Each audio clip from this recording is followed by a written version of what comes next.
From one channel almost 50 years ago to close to 100 today, the range of content on Australian TV has exploded and viewers' demands have diversified in kind.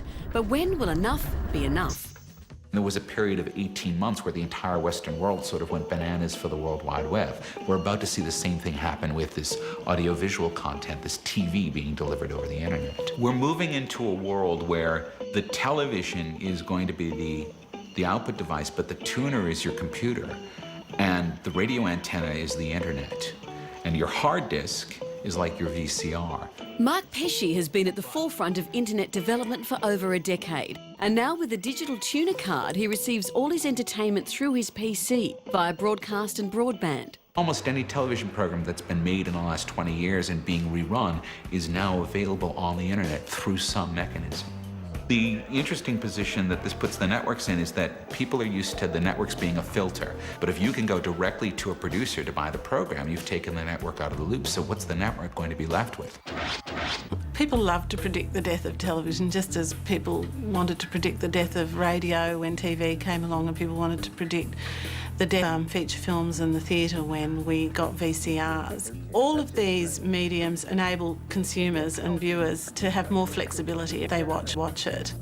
It's going to make it a lot easier for fringe producers to get their content out there, because the biggest barrier for a fringe producer is finding a distributor. Well, the internet exists for that. It's now possible to find the community of interest. We delivered to the internet 6 years ago, little movies, and we couldn't find a way then to make money out of it, and we haven't been able to find a way now. What people will be watching on their computer screens will be, for instance, the equivalent of DVD extras. Find some samples, and as far as we know, no one's ever done any research here before. While shooting his doco Little Dove, Marcus Gillizo uploaded weekly mini-movies to his website to promote the show and provide added value for his viewers. TV's been around for 50 years. It's in our lounge rooms for a reason. It's a social activity for the family.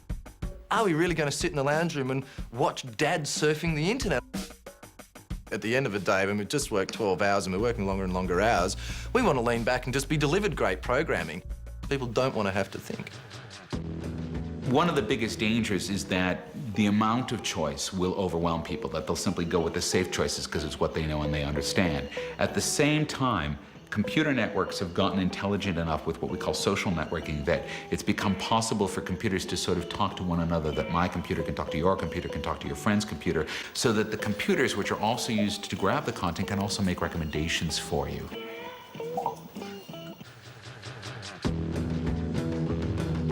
We already see with iTunes that consumers are perfectly willing to pay 99 cents for a song.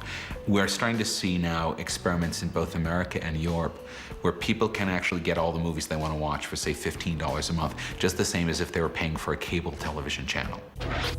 In terms of paying for downloads, we're still at a very embryonic stage of it, but that will grow, and it will grow as we get better download speeds and better download capacity. But there's a lot of other competing technologies that can deliver exactly the same thing, so one has to be careful not to get kind of overexcited and or blue sky about the internet. People aren't used to a lot of choice in their programming. People have never had a lot of choice in their programming, but trust me, once they have a lot of choice, it's going to be a whole new world. And of course, when you're downloading things on the internet, you never know, you can end up with really weird stuff.